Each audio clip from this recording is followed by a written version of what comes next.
Hi everyone, it's Dr. Angela Natoli of the Chiropractic and Functional Neurology Center. Today I am with Dr. Rebecca Weidner of Simply Health Chiropractic in Spring Green, Wisconsin.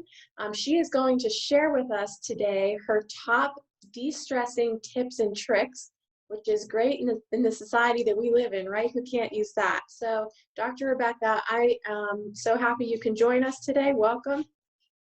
Yeah, thanks for having me, Dr. Angela. Um, Absolutely. So I'll give it over to you. So you have 9 basic things that I you do for do, yes, de-stressing. yes. So whenever I find myself under a great deal of stress, and remember, stress comes in 3 categories. There's physical stress, chemical stress, and mental emotional stress. So whenever I feel overwhelmed and stressed in any of those categories, these are the things that I kind of turn back to.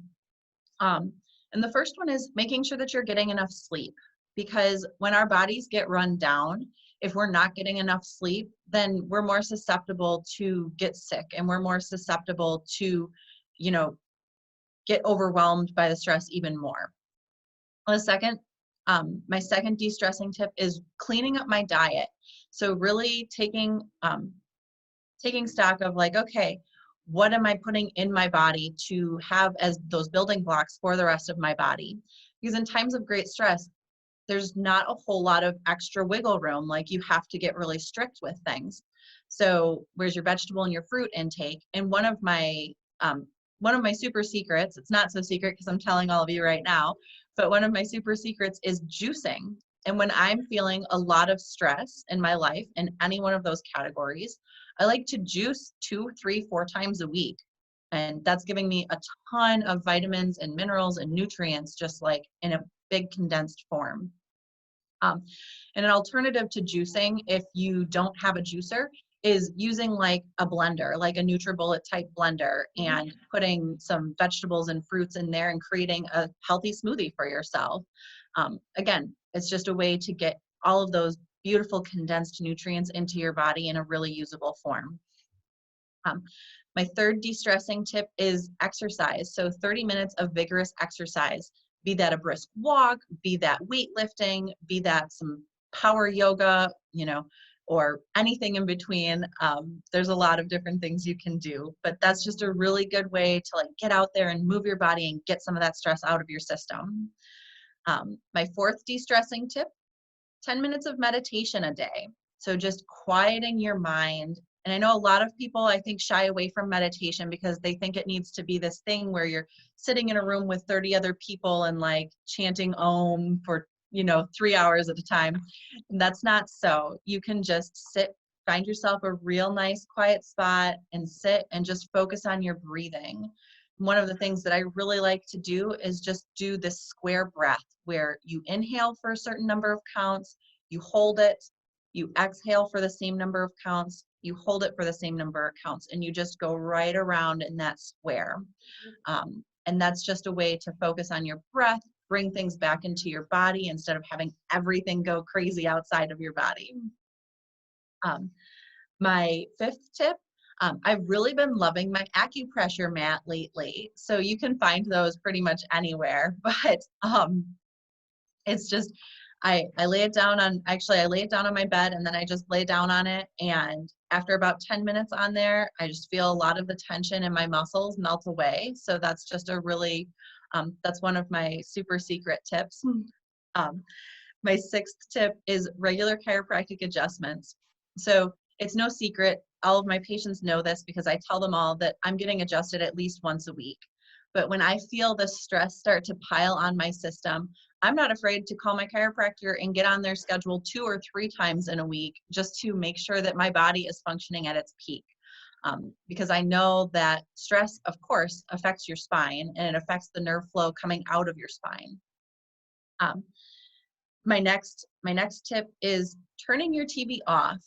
A lot of times when we feel stress and when we turn our TVs on, there's a lot of doom and gloom that we can see. And I find that usually makes things worse instead of making things better. So, just making sure that you are monitoring how much news you are watching in a day. Like if it's something that, you really need to catch the weather, turn it on for like 20, 30 minutes, catch, your half hour of news and then turn it off. Because again, that's just all of the stress that can overwhelm our bodies. A gratitude journal, that's number 8.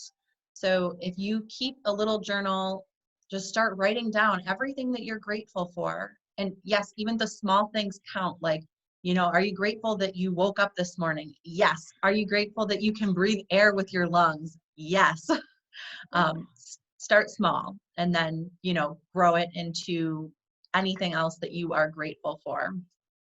And then my 9th tip is getting into nature and getting as much sunshine as possible, because that sunshine just keeps us, oh my goodness. I don't know about you, but like, I feel like a flower when I go into the sun. I just like bloom and open up, and it's wonderful.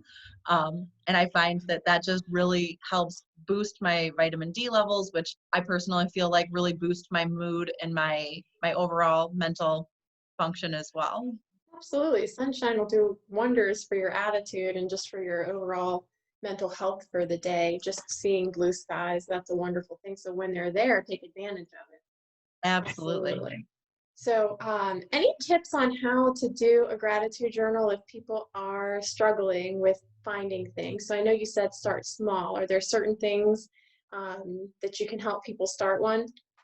Yeah. So, just start at the beginning of your day. And I'll just, run through some of the things at the beginning of my day that I find that I'm particularly grateful for. Like, of course, we're always grateful when we open our eyes in the morning, because we are blessed with this beautiful day. And then, we're grateful that we have lungs that we can breathe with. Like, oh, I'm so grateful for that. I'm grateful for hot water. Like, I don't know if anyone's ever taken a cold shower. So I'm grateful for running hot water in my house. And just, starting from there and moving your way up. Like, I'm grateful that I have a vehicle that I can drive to get me places. I'm grateful that I have legs to walk on to get me places. Or, for even people that may be in a wheelchair, like, be grateful that you have a beautiful wheelchair to get you places. I love that attitude. That's great. A And lot of be great. people say, yeah, No, that they don't understand how to do a gratitude journal, but I think that's a good way to look at it.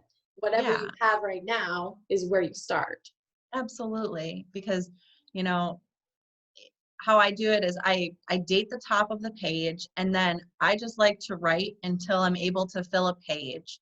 To be like, I'm now so grateful that I'm so grateful, I'm thankful, I am, just reaffirming your gratitude and your thankfulness. And it puts you in a different mindset, takes the It stress absolutely does. Awesome tips, Dr. Rebecca. Well, I appreciate you joining us today.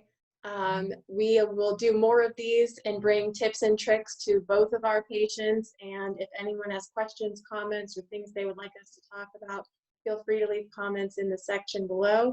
And we'll be back next time. Have a great day, Dr. Rebecca. You too, Dr. Angela.